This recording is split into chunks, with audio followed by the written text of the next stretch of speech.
Now, I was prepared for this episode of Koufuku this week because I had me some leek soup, homemade leek soup, ready when I was sitting down to watch this, and I was sitting there eating away, and I'm glad I did because I was hungry once again, so I want to go get me some more leek soup after this video. But the point of it is once again, I just want to let you all know, do not watch this series if you are hungry, because I'm hungry again after watching this, like, the bean soup that, they made in this episode. I was like, oh, I want that so bad. Like, I was looking at it like, I really, really want to eat that. And this brings up a topic I actually want to speak about when it comes to this episode.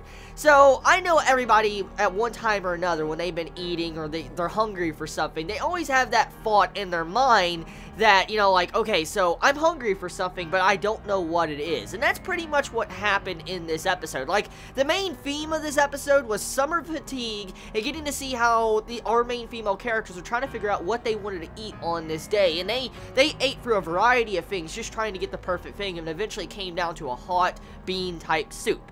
And so, I'm just gonna ask, like, how many of you experience that often? Like, I experience that every so often, maybe every couple of months or so. It just depends on what I'm in for. Like, sometimes I get a sweet tooth. I'm sitting here like, okay, so I want some chocolate, or I want some, mint ice cream or something like that. I'm thinking about that, and I get that sweet tooth every so often. But I mean, it's very rare to actually get, like, I guess, some form of taste for something, but you don't know what it is. Like, you're hungry for something, but you can't figure out what you want to eat.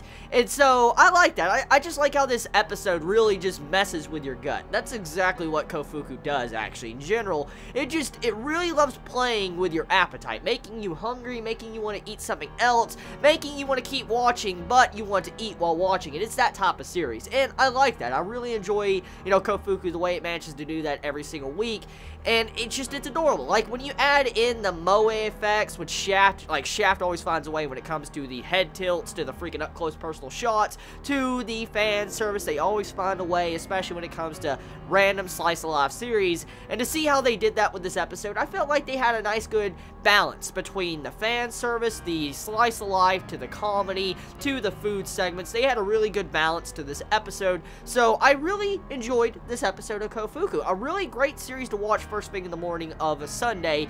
And yeah, so for the most part, this episode, not really much I can really go into. I mean, there's not much character development in this episode. Like I said, this episode is mainly just meant for summer fatigue and getting to see how our girls trying to figure out something they want to eat on this hot summer day.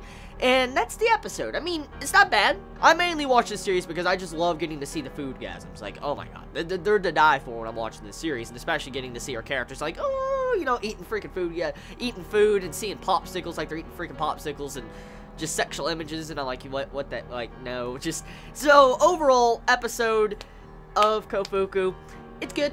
I mean, if you yet to go watch it. I mean, it's the same old when it comes to this series. If you've already loved the previous episodes, you're gonna love this episode regardless of that. But like I said, get yourself some food before you sit down and watch this, because it's that type of series. So you all have a wonderful day or night, wherever you live. Please be safe. Chibi out.